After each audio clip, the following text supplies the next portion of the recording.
Hello, I am Olivia Carroll with Snellville Heating, Air, and Plumbing. Soon you will be turning on your air conditioning system and we can help. Spring into action with one of our maintenance plans from Snellville Heating, Air, and Plumbing. You will have peace of mind knowing your home comfort system will come on when you want it to and run efficiently. Not only keeping you as cool as you'd like, but also putting a few extra dollars in your pocket. Call us today to schedule your home help visit. Lennox is more than just a name. We lead the way in home comfort products. Our invention of the first forced air furnace back in 1895 changed the way America lives. Snellville Heating and Air is a Lennox premier dealer. That means they're trained and evaluated to meet the highest standards in the industry. Lennox continues to lead with high efficiency technology and superior equipment. And it's all backed by Snellville Heating and Air. Some of the best people in the business. Lennox, innovation never felt so good. Hello, my name is Anita Peters with Peters Realty Professionals in Loganville, Georgia, and I have some beautiful homes to share with you today. Information deemed reliable but not guaranteed. Some of the featured homes are HUD properties, and any registered HUD agent can show and sell you a HUD home. Thanks so much for watching.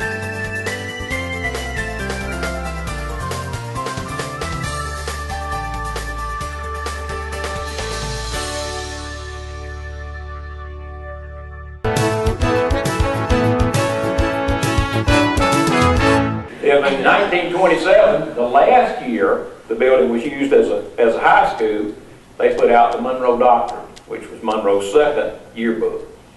And from that yearbook, we have this picture of the Monroe High School band. This is Miss Radford, the only female member of the band. Other members of the band that I can't pick out, but I know they're in there somewhere. Sanders Camp, who's editor of the Tribune's in there. Dupree Hendricks and John Preston, who was postmaster for a long time, are among those. Let me point out that this is Mr. John Denton, and we're going to talk about him a little more later. He was the director of the band. Again, the girls' basketball team. This time on their basketball court. This is the instrument club. It's not the band, it's not the orchestra, it's the instrument club. And I put this picture in here because they're photographed in the auditorium upstairs in that building. And I think 80 some odd years later, the class of 1947 had their 65th reunion in the same auditorium. Isn't that wonderful that we've still got that building? Still being used. But it did almost leave us at one time, but made a recovery, and today it's in good shape and used on a very regular basis. Johnston Institute was moved to South Monroe, closer to the mills, actually, in 1901, and it was a frame building. And I don't know if this is the location of that building or not. Some of you may know. But I do know that this building was built in 1927 and replaced the frame building that was Johnston Institute at that time. In 1928, high school moved to Bowl Springs Avenue. And this was the school. There was a nice auditorium across the front with two front entrances, classrooms going down the hall on the side. There was a football field in the back. And these lamp posts, I believe, were given by the class of 28, and they're still there today. I don't think the lamps are there, but the posts are there. There are 6 of them. My wife tells me that. I forget to tell you. Now we're going to talk about Mr. Denton. I don't have any pictures of the interior of that school building, but Mr. Denton, John Denton, was on faculty for a few years in Monroe, and he was named superintendent of schools when he was 27 years old, which is fairly phenomenal in itself. Mr. Denton decided that Monroe needed a gymnasium. The girls' basketball team had told him that. And so he started just a public movement to build a gymnasium, something Monroe had never had. And he enlisted volunteers who gave time, who gave materials, who gave money. The gymnasium cost $2,000 to build, and when they started construction in 1932, they had 1,500 of that in hand, and never borrowed any money. This is Mr. Denton standing right here. There were over 100 high school boys who gave up 5 days of their Christmas vacation to work on the gym, and there were almost as many high school girls who gave up time to feed those boys while they were working. But through his effort, and there was as much community involvement and volunteerism as there was among the students, if not more. But I know rock was hauled in, sand was hauled from Jack's Creek. It was really a community volunteer effort to build Denton Hall. And yeah, the rock came from Stone Mountain. So if you would help me, and whenever you hear anybody call this a rock gym, slap them. Tell them it's Denton Hall, because I believe the effort the man put out, he deserves credit for that. This is the program from the opening night of Denton Gym. Monroe girls, who were desperate for an indoor facility, opened the gym by playing Athens High School. I can't tell you who won. I don't know the result, but I can tell you that it cost 25 cents to get in, and it was more fun than Christmas. That was followed by the boys' team playing Washington High School. I have in those antique Athens newspapers, I've read some of Monroe's athletic history back during this period of time, and it wasn't a whole lot to brag about. This is Mr. Denton. The gym opened on Valentine's Day, 1933, and 2 months later, on April the 18th, 1933, Mr. Denton died of acute appendicitis. And I have always thought that they named the gym in his memory. But going back to that program, you know, when it opened, they called it Denton Gym. So it was obvious that they thought a lot of him in life as well as in death. His funeral was in the gym, and I'm told by papers, well attended. And this is what Denton Hall looked like in 1949. There was at least one upgrade made. Around 1951 or 52, the roof line came straight across. At this time, if you sat on the back row of the bleachers and somebody scored a goal and you jumped up, you got knocked out by the ceiling.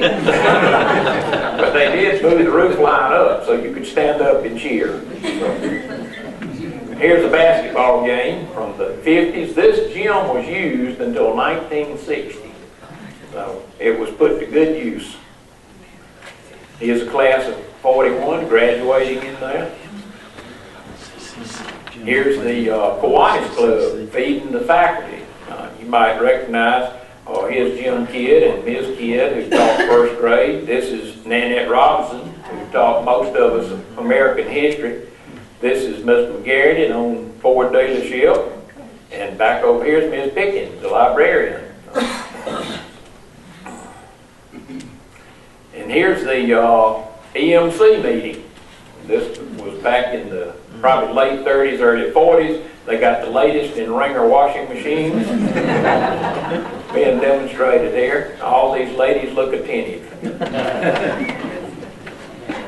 Unfortunately, this is the way Denton Hall looks today, but we are hopeful that something, some way or another, can come of that facility, that it can be made useful again in some respect. This school burned in 1936, actually December of 36, and with no school, the school board had to come up with a plan, and their plan was to move all the elementary, the grammar school kids out of that yellow building on Church Street and put the high school kids in there. So that's what they did. And that tells us why the class of 37 had their picture made in front of the grammar school instead of the high school. There was no high school. This is a picture of part of that school before it was renovated with the upstairs balcony and all. It also tells us why this first grade class had their picture made behind the courthouse, because they went to school in the grand jury room.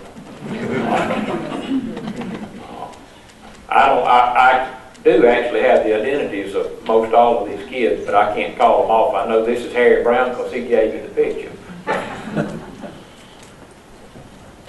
And this school was built to replace it, same property. This school was built in 1938, and it was a beautiful edifice. Excuse me. This time the auditorium was put on the side, and classrooms going around. And I do have a few pictures from the interior of this school. In about 46, 47, the Lanyas family donated money to have the library built there in memory of the Monroe High School students who had given their lives in World War II. And this is that library. This picture from 48, you can see the library up there. It's still there today. The school is gone, but the library's still there. Oh, yep. Lamp post still there. And here are the students lined up for the water fountain. This is a refrigerated water fountain. That was special. And Jane's next. I don't know Jane, but is Jane Kid? And here's John and Connie having an after-school conference. They're still conferring today.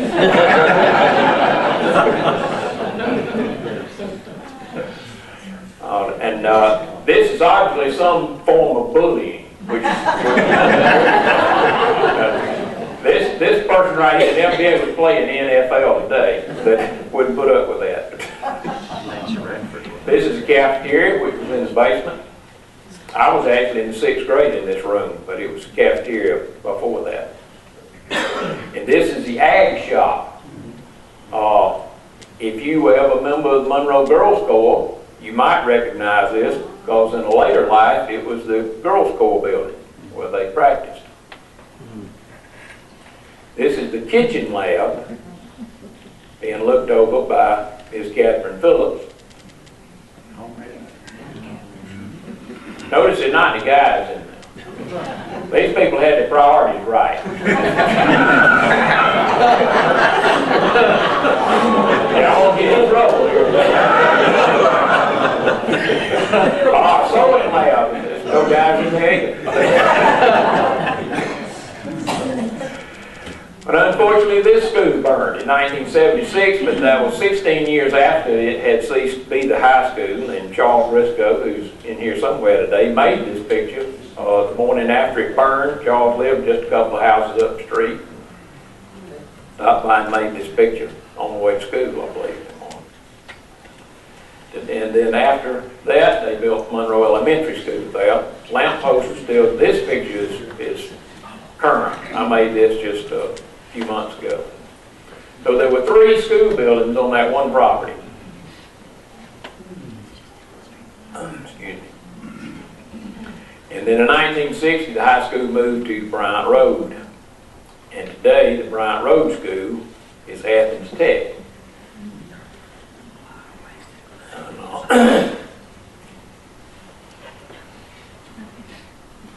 And the high school has moved to off North Broad on Double Springs Church Road.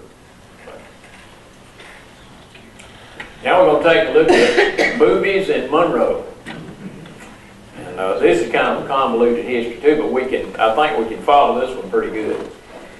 And it starts right here. These 3 storefronts were not here in 1888. This was a vacant lot, and Mr. Walker and Mr. Smith built an opera house here.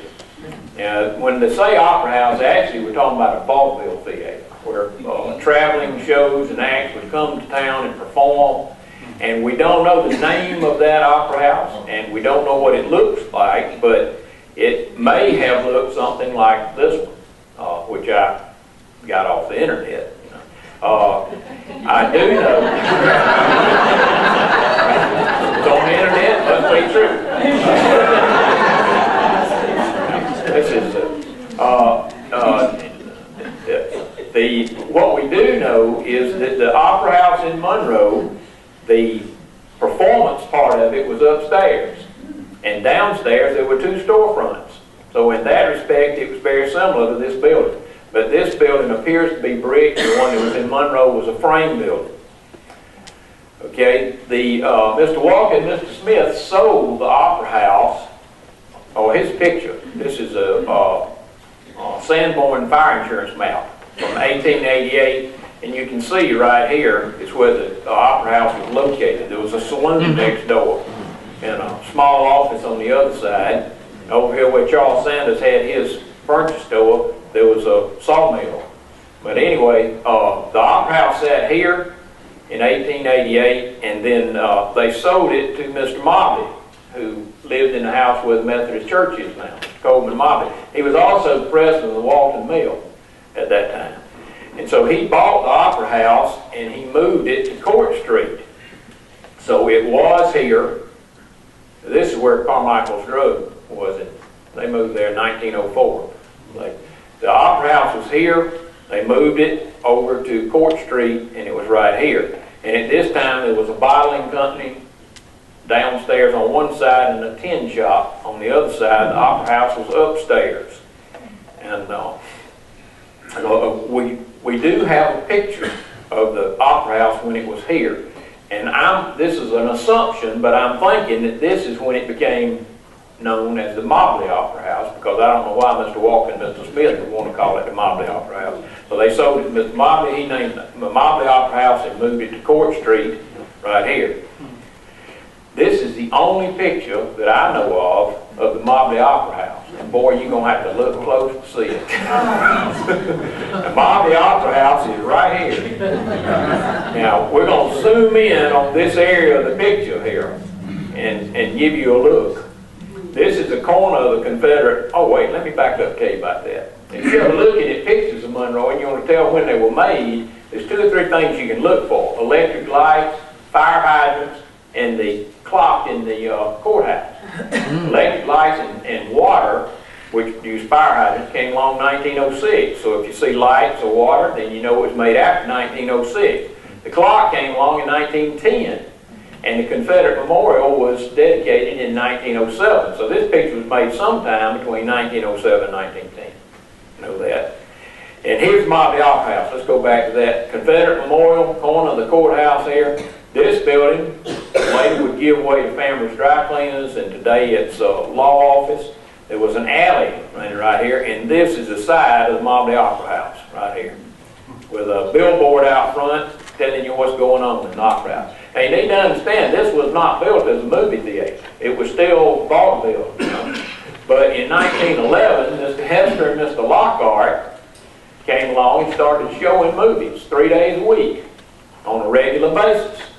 And they continued that. That's the first regular movies that I believe that took place in Monroe. Well, in 1914, Mr. Mendel bought that movie operation from those guys, and he moved it to this storefront, which is next door to the Butcher Block. And he named it the Elite Theater. And this is the first actual movie house or picture show in Monroe. And there's an engineering company in there. And, this was sold a couple of times. In 1924, it took on the name of the Idle Theater. Interesting thing, there were theaters in Athens with both of those names. So that could be where they got the names. I don't really know that, but I know that they did have Idle Hour and Elite Theaters in Athens. And here, Sarah Fleming went to the Idle Hour Theater in August of 1926, but this passed. Bill gave that. Well, actually, the engineering company has that hanging on the wall up there. Okay, then in 1930, 2 gentlemen opened the Cherokee Theater. They had torn down the Mobley Opera House, and they built the Cherokee Theater on the same location. This is not a picture of the Cherokee Theater. This is a picture of the American Legion's parade car. But Cherokee Theater is in the background, and we don't have a picture of just the Cherokee Theater. This picture was made in 1937. Here's another shot of the car with the Cherokee Theater in the background, and we see that Robert Taylor and Barbara Stanwyck are soon to appear in This Is My Affair, also starring Victor McLaughlin. And then one more shot here, and you can see the marquee and what that theater looked like. This is the location where the Mobley Opera House and the Cherokee Theater sat. Okay, we're going to go back to Nehemiah Johnson's lot at the corner of Washington and Broad.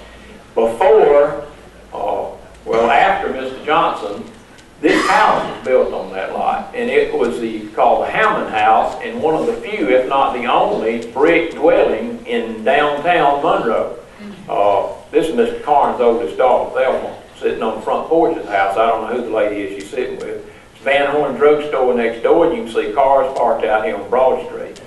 Well, Mr. Troy Thomason bought the Cherokee Theater, and he bought this lot, tore the house down, and built the Troy Theater. And this is a picture of the Troy in 1944 with Marine Raiders showing. Here's another picture, not as well focused, but same theater. You can see Van Horn's Drugstore up the street a little ways here. And then moving inside, here's a sellout crowd. Now, I've been told that these folks are here to see Smiley Burnett in person. I don't know if that's true or not, but we do have one member of the audience with us today. And apparently somebody had asked a question, because right in the middle, George Hearns got his hand in the air.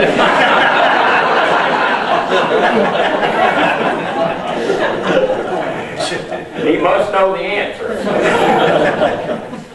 Is that Jack Carroll? In addition to movies, we also had Ms. Kenny's dance recitals there, and I believe there's a few of the people that were in this dance recital with us today.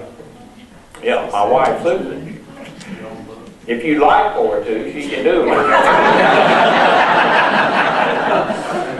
Okay, so the Troy Theater was redesigned and reopened on Valentine's Day in 1956. There's some more of the construction, and here's people lined up to get a ticket, lined up at the concession stand. You had these lovely ladies to welcome you when you went in. Unfortunately, the Troy Theater burned in 1967, and that was the last picture show in downtown Monroe. There was another theater out on Spring Street later, and then, of course, there was a drive-in out on 78. But as far as downtown Monroe, when the Troy went, that was it for motion pictures in downtown Monroe. Now, I've got one other thing I want to show you that I'm going to close with. And I want you to bear with me. We're doing pretty good. We're a little short of an hour right now. But this take maybe 5 to 10 minutes, but I think you'll enjoy it. If you were here last time, you remember we played 6 Degrees of Kevin Bacon with Roy Rogers and Monroe. And I showed you how you can tie Roy Rogers and Trigger to Monroe through the Alma Knight Allen Memorial Park. Well, today we're not going to fool with Roy. We're going to tie Monroe to... No. What did I say? Oh. We're going to tie Monroe to Ensign Sakamaki. How many of you are familiar with Ensign Sakamaki? Good, that's exactly what I expected. That'll fit right in. Well, Ensign Sakamaki was a special guy. He was one of 10 Japanese sailors that were chosen by the Japanese Navy to pilot 5 two-man submarines to support the surprise attack on Pearl Harbor. These submarines were launched by regular submarines, and they were supposed to enter Pearl Harbor. They had 2 torpedoes apiece, and they were supposed to fire those torpedoes at American ships. Fortunately, actually, only 2 of the submarines made it into Pearl Harbor, and they fired the torpedoes, but none of the torpedoes hit anything. So it was actually just a total bust. Ensign Sakamaki didn't make it to Pearl Harbor. His sub, the HA-19, ran aground on Oahu Island, right here. Shortly thereafter, he was taken prisoner, and he became the first Japanese prisoner of war taken in the Second World War.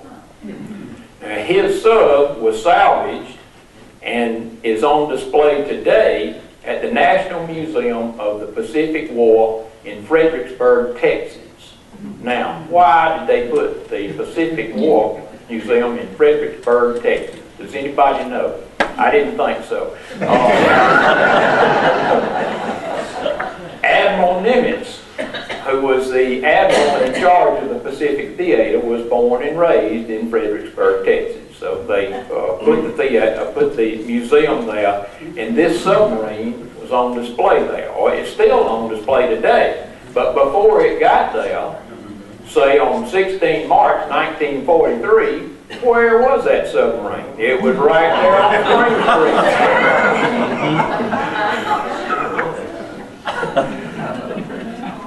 To a large crowd.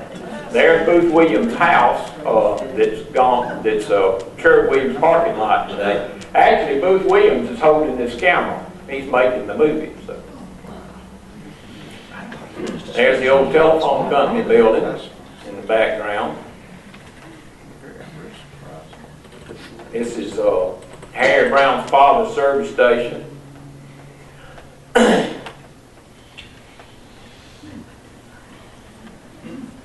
I don't know him. If you recognize anybody, raise your hand.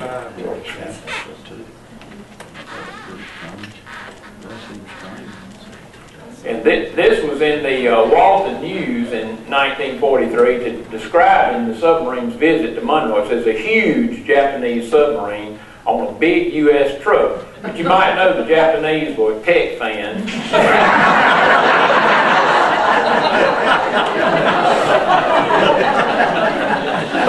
They let all the students out. The reason for the submarine was a recruiting tool, and it was also used to encourage people to buy war bonds and war stamps. So that's why it toured the whole country. And here it is on its way to Athens, I guess. Moving down Spring Street. This movie, along with some others, Booth Williams' family made home movies for a long time, and his son Jim donated all those movies to the University of Georgia. So they're over there in the Walter J. Brown, right here, the Walter J. Brown Media Library. And these pictures were made at the end of a parade in 1943, a victory parade. And I've got pictures of the whole parade, but if you want to see those, you have to come back for part 3. Couldn't fit them in. Farmers Bank, Allen's Back, well, that was, yeah, it was that. Troy Theater down there. Western Auto. Okay, let's move now to Court Street and try to guess what was parked here in 1943. I'll give you a hint, wasn't this car.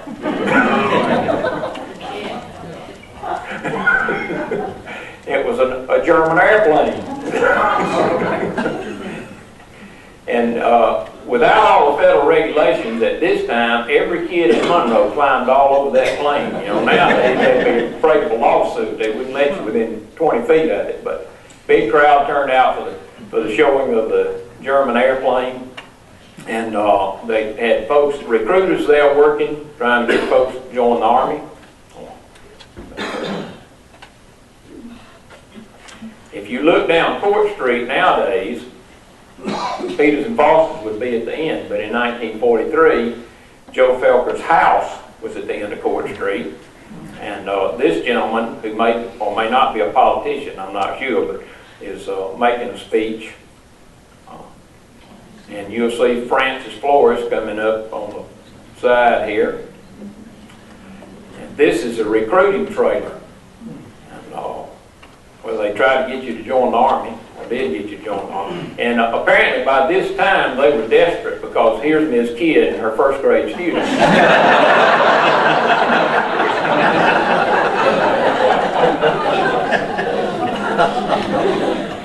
We're going to look at one more thing, and this is an ice storm that dates from sometime in the 40s. And there's a lot of good footage of Monroe in here, but the guy liked the trees, so you're just going to have to bear with the trees. But a little mood music.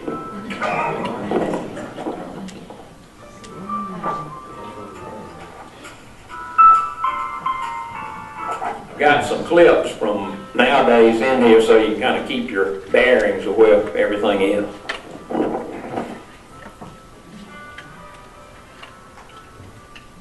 Behind the courthouse. Yeah, that's a good picture there. We can see.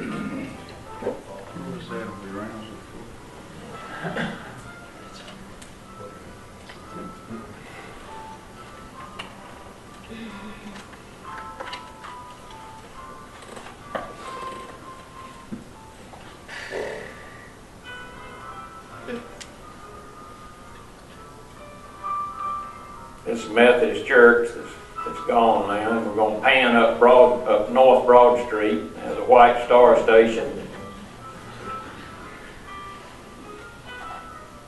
Standard Oil.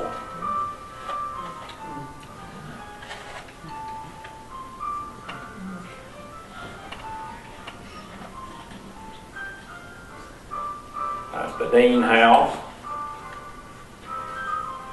I'm going to look up East Highland Street.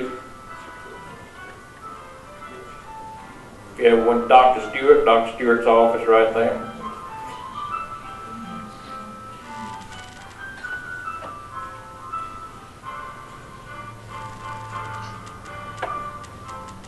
There's a Greer House.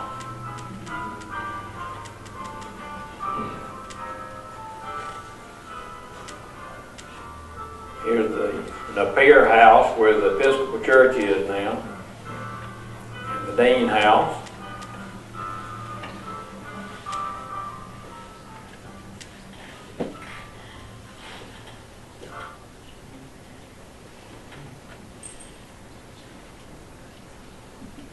Folks, that's it. I appreciate you being here.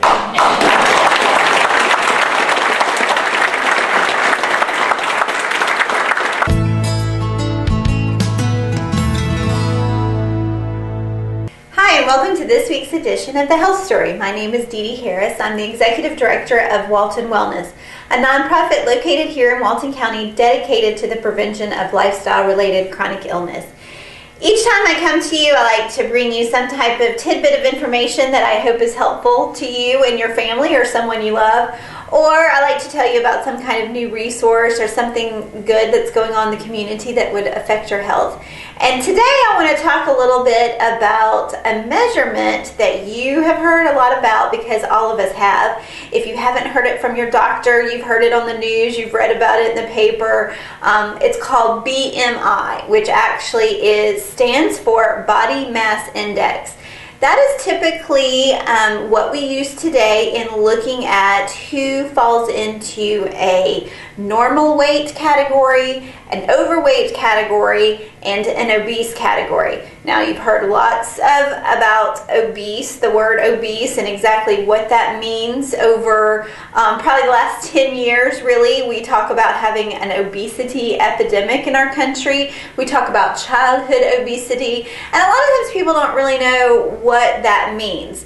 The media kind of skews our vision a little bit, or our perception of what obesity truly is. A lot of times when the media on the news or whatever is talking about obesity, they will actually show pictures of extremely large people.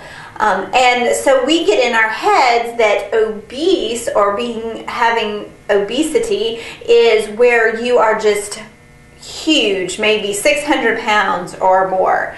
When actually that is not the case at all. Obesity, when we're looking at body mass index, obesity actually looks at if you are 30% above what your normal body weight should be. And 30% really isn't a whole lot.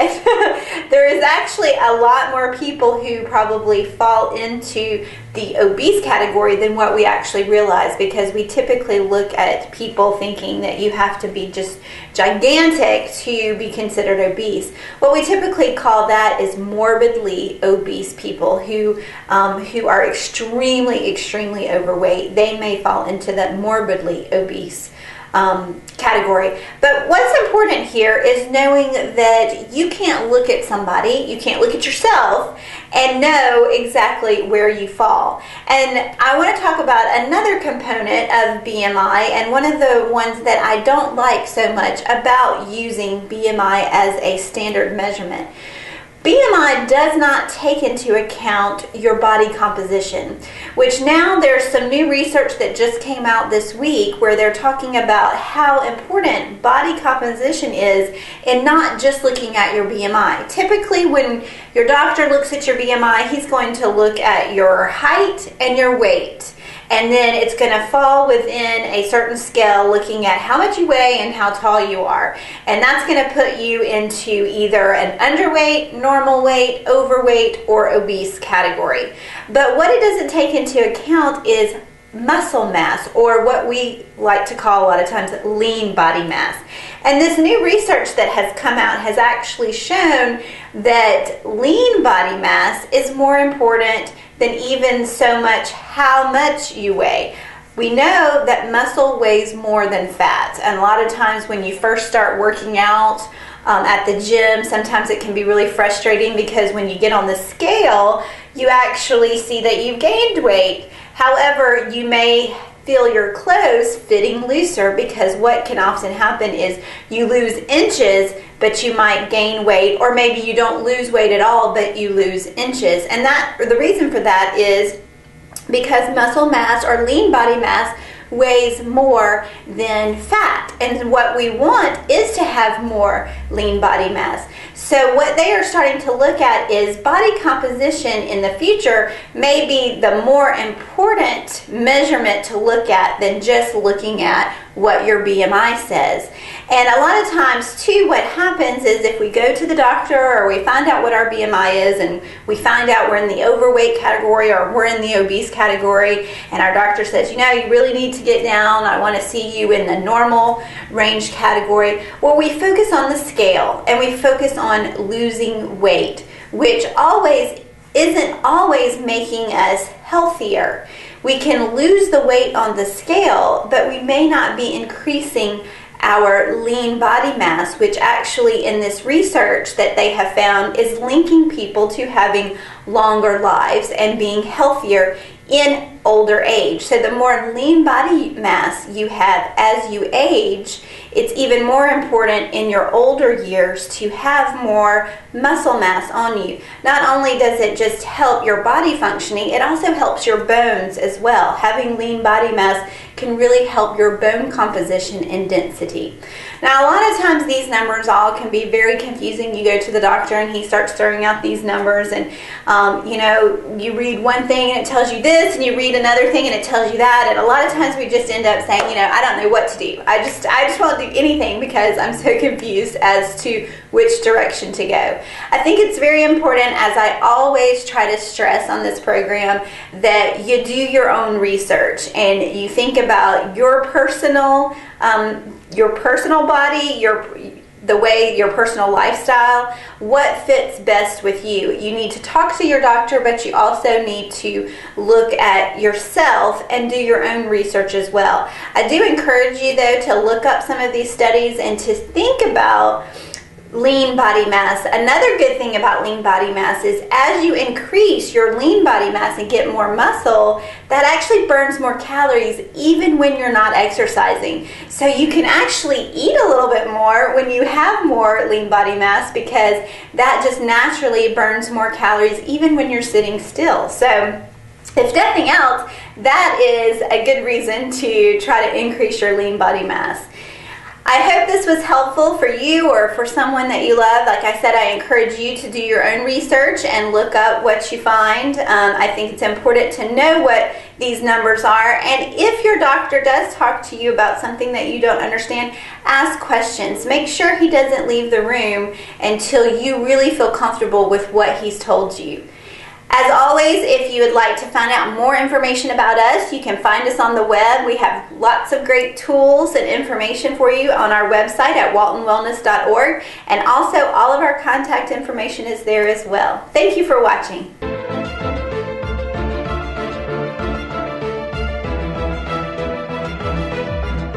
Hey, I'm Isaac with Reboot Computer Company, and we're going to give you the Reboot Tech Tip today. I wanted to talk a little bit about Windows 8. And I know we've talked about it a little bit in the past and the actual issues with it and stuff like that. But Windows 8, they're actually going to go out of service with it in 2015. And so the issue that everybody's going to come up against is, okay, what do I do with Windows 8 in 2015? So what Microsoft is actually doing is they're giving you a free download for Windows 8.1. And you just go to the Microsoft Store and download it for free. If you already have a Windows 8 machine, there's actually a little icon on it's on the first menu that comes up when the computer comes on. It's a little icon that says Microsoft Store. If you just click on that icon and go to the store, 90% of the machines will actually start downloading it automatically, because everybody's going to have to upgrade to Windows 8.1. You know, there are some decent benefits to Windows 8.1. It gives you back the little start button thing down at the bottom left-hand corner. And it's not exactly the same as what it used to be, because if you hit the button, it'll take you back to that crazy menu that when the computer first comes on that you come to. But if you actually right-click on the start button, it'll give you a whole bunch of different options like what you used to have on the old computer.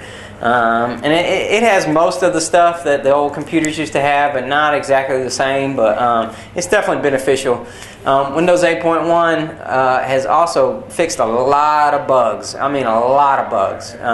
So highly recommend, if you have Windows 8, go ahead and upgrade to 8.1 now, because it'll probably get rid of a lot of you know, frustration and stuff like that you have with Windows 8. Again, it's not going to be exactly the same, and hopefully in the future, like with Windows 9 or whatever they come out with next, I don't know what it is, 8.5 or something, you know, they'll give us our old Windows back, you know, because the Windows 8 is just crazy. But anyway, that's all we got for today. Thanks again. I'm Isaac Rhodes with Reboot Computer Company with the Reboot Tech Tip.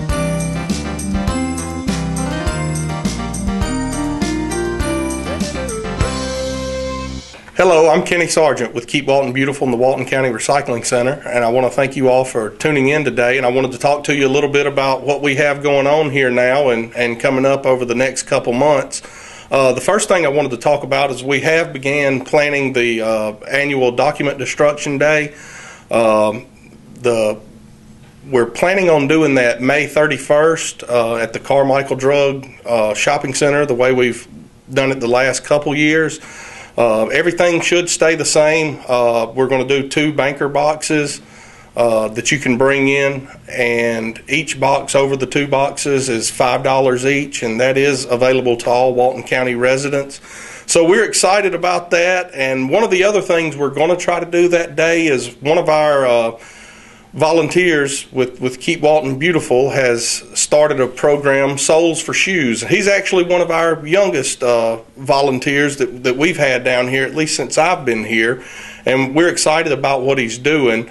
Basically what Soles for Shoes is Shoes for Souls.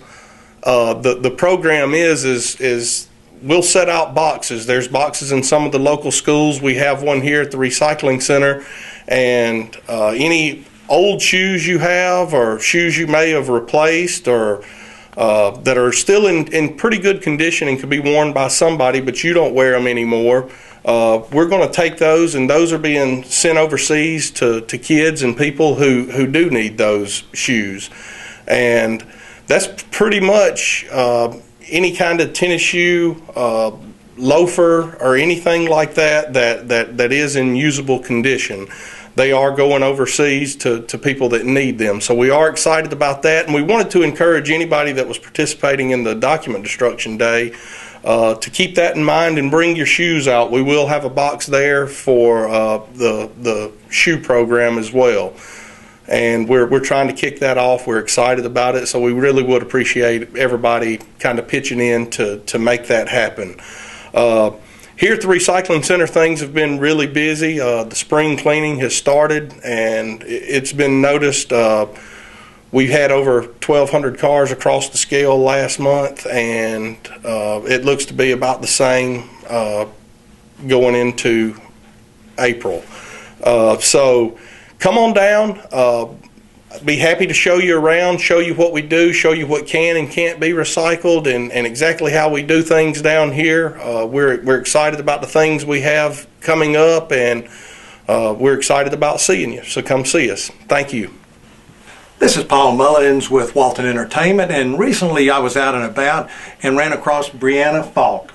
And I've got a little clip I want to show you. This girl can really sing, so just stay tuned and watch this.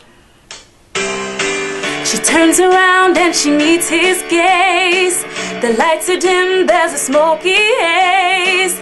They share a smile and a secret wave. It's a moment built to save. They start to move across the floor. The room is frozen, wanting more.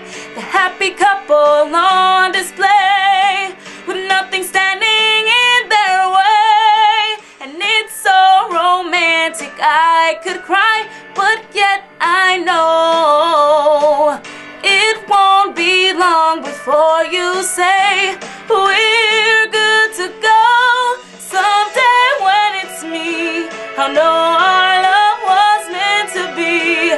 Not one single complication or cause for hesitation. Someday when the dream is coming true, all you need is me and all I need is you.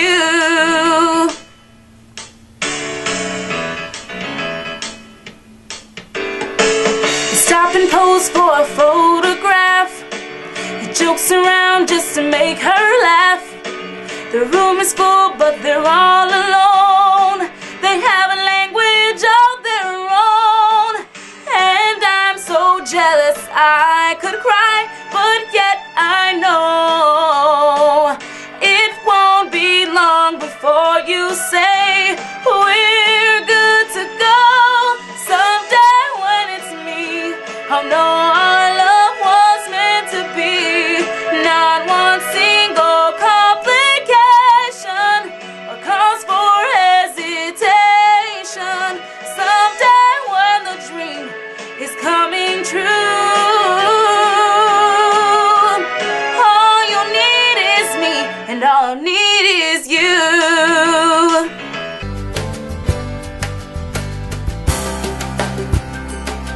Hi, my name is Dr. April Mitchell, and I'm a veterinarian at the Monroe Veterinary Clinic. And today I would like to talk to you about tick season.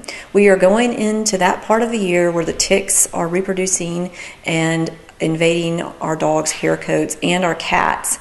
We've already seen multiple infestations on our clients' dogs and cats both, who have been coming to our practice for the last month. So I wanted to warn everybody that the ticks, even though we did have luckily some really cold weather this winter, the ticks are still flourishing. We had kind of hoped that the cold weather would decrease their numbers, but it does not seem to have happened that way. So be sure to check your cats and dogs' hair coats for ticks. They can be very small, up to the size of a pinhead, which is a nymph-like stage of the ticks, up to a really large size like the big engorged female ticks. So the ticks, they latch onto your dog, and it's a lot of times from grass. Everyone thinks about the trees, but ticks can actually jump a pretty good ways off a blade of grass onto a warm moving body, which is normally normally a cat or a dog or a deer or a rabbit or a human. So these ticks can carry some very dangerous diseases, not only to humans but also to your dogs and cats. Rocky Mountain spotted fever, Ehrlichia canis, anaplasmosis, Lyme's disease are some of the ones that we really worry about with our dogs and cats. Especially with dogs, they seem to be a little bit more susceptible to these diseases from the ticks, and they can cause, like if your dog were to be exposed to Ehrlichia canis, it can cause severe joint pain, it's a shifting leg lameness, so they can be lame in the front leg one day and the next day be lame in the opposite leg. And a lot of times the dogs don't even want to move. They're just curled up like in a position like this, and people think their dogs have been hit by a car. Occasionally they'll have a high fever or even a low-grade fever with this. Luckily, this disease is easily treatable with doxycycline for a period of 10 to 14 days. These are also preventable diseases in the fact that if you use tick prevention, flea and tick prevention, hopefully the ticks won't be able to cause these diseases. And here at the Monroe Veterinary Clinic, we heartworm test our patients, and our heartworm test doesn't only include the heartworm test, but it includes a Lyme's test, an anaplasmosis test, and an Ehrlichia canis test. So your everyone thinks about, well, it's a heartworm test, but our test here, we test for these extra diseases so that we'll kind of know if your dog has been exposed. And I did have a case 2 weeks ago of a dog that tested acutely positive for Lyme's disease, which is a very serious disease in dogs, just like in humans. And if it's caught early, it's usually very treatable, but if it is caught late in the disease, it can cause severe kidney problems, death, chronic arthritis, some severe chronic diseases, just like in humans. So luckily, this client came in with her dog for its yearly heartworm test and yearly wellness profile, and so we were able to diagnose her, and she had been probably bitten by the infected tick 3 weeks previously, which is like the day after the snowstorm here, and the temperature doesn't have to be that warm for the ticks to be out and about. So please, watch your cats and dogs for ticks. And with cats, they can have a fatal disease that actually, if a tick bites a bobcat and then latches on to a domesticated cat, it can cause a fatal illness. So it is very important also to have a tick preventative that is safe and approved for cats. A lot of the preventatives that you can buy over the counter are really not safe for cats, so you want to make sure that what you put on your cat is safe for felines. Do not put on a canine tick preventative on your cat, because it can be fatal also. So we certainly don't want cats to be sick by trying to prevent fleas and ticks. So make sure that your products are good quality, that they come from your veterinarian, and that they're applied properly, and that they're not bathed off by detergent-based shampoos. So these are all things to consider, and if anyone has any questions, we'd certainly be glad to answer them at the clinic here. Or if you want to bring your pet in for a tick check, we would also be glad to do that at any time. Thanks a lot. We appreciate it. Questions you might have as pet owners is, are any of these tick diseases preventable by vaccination? And there is a vaccine currently available for Lyme's disease, and it requires a series of 2 vaccines, approximately 2 to 4 weeks apart, and then just once a year. The vaccine is very safe, and it's not probably 100% effective, but it certainly is a lot better protection than no vaccine at all. So those vaccines are available at your veterinary clinics, so please ask if that's something you want to add to your vaccine protocol when you take your pet in, and they are available for dogs.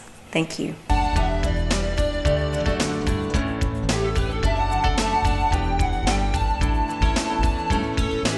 Hey, we're going to show you some of the dogs and cats that are here at Walton County Animal Control.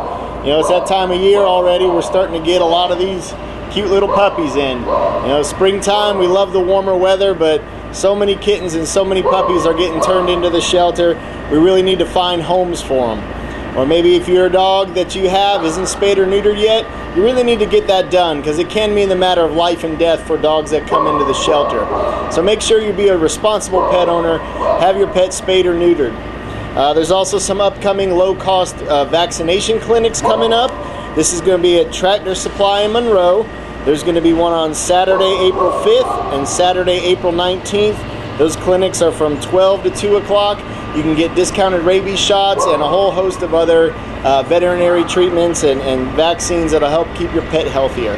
So we're going to show you some of the dogs and cats that are here now. Come on down to the shelter and adopt. A female boxer mix. She's 4 months old, looking for a good home. This is Ryder. He's a real handsome young black lab mix. He got turned in by his owner, so he needs a new home. We heartworm tested him and he's negative. He's had his first shots in deworming, and so he's pretty much ready to go. He just needs a rabies shot, and that's included in your adoption fee. So a dog ready for a home. Here we have a 4-month-old female boxer hound mix. We've got a litter of 5. They're all 4 females and a male. They all need good homes. Nervous. He said, I've never played in front of this many people. So now, I told him, I said, don't twist yourself around. You just do what you want to do, and we'll move if we need to. There are chairs and things over here. So if you don't want to cream your neck that much, you just move on over and pick you out a comfortable place to look at him. So Wade, The program is yours, brother. All right, thank you, Royce, and I'm glad to be here. Have a little fun, strumming and blowing on the harmonica here. And first I want to thank Mary Waits, or blame Mary Waits for doing this. She claimed, it's heard that she asked Royce or Glenn if I could come up late, y'all.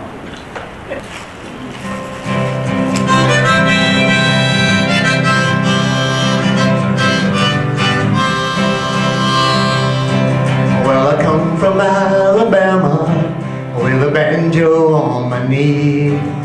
I'm going to Louisiana, my true love for the sea.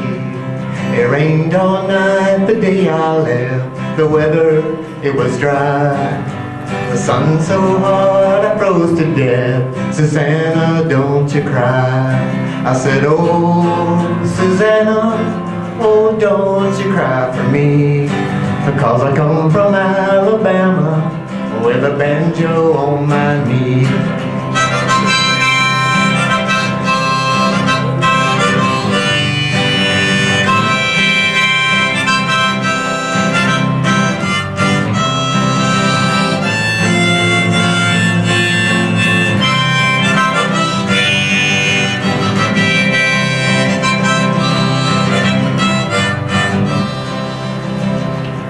Well, I had me a dream the other night when everything was still.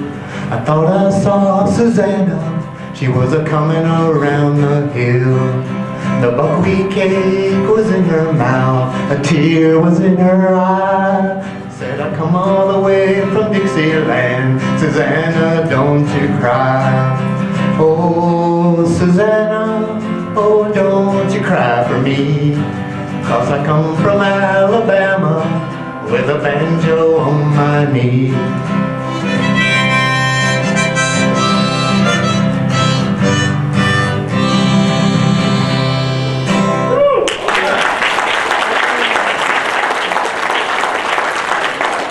All right, that's the program. All right, got a little more. I don't have any jokes, though.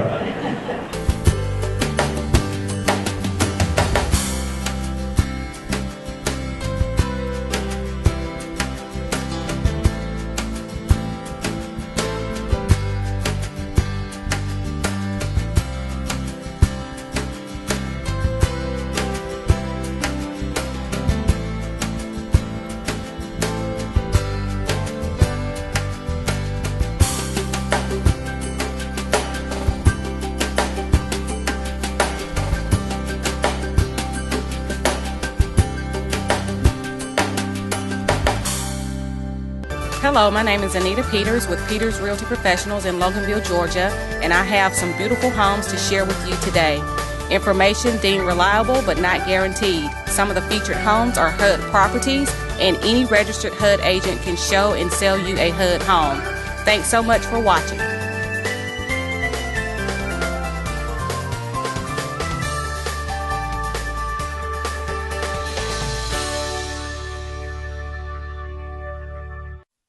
When it comes to home comfort, there's only one name I trust. That would be Snellville Heating and Air, your local Lennox dealer. And that name is Dave Lennox. Okay, make that two names, Dave Lennox and Snellville Heating and Air. Dave Lennox is always just a phone call away. Dave, help us out here. Call my friends at Snellville Heating and Air. They're your home comfort specialists. Lennox, innovation never felt so good. Hello, I'm Don Van Sant with Snellville Heating and Air. I'd like to thank you for your support all these years, and I'm pleased to announce that we're adding plumbing to our list of services. Any of our loyal customers in Walton County that uses our plumbing service during the months of April and May will receive a 10% discount. Again, I'm Don Van Sant with Snellville Heating and Air, 770-982-9800. What we do to the planet, we do to ourselves. You can help keep America beautiful. Visit KAB.org.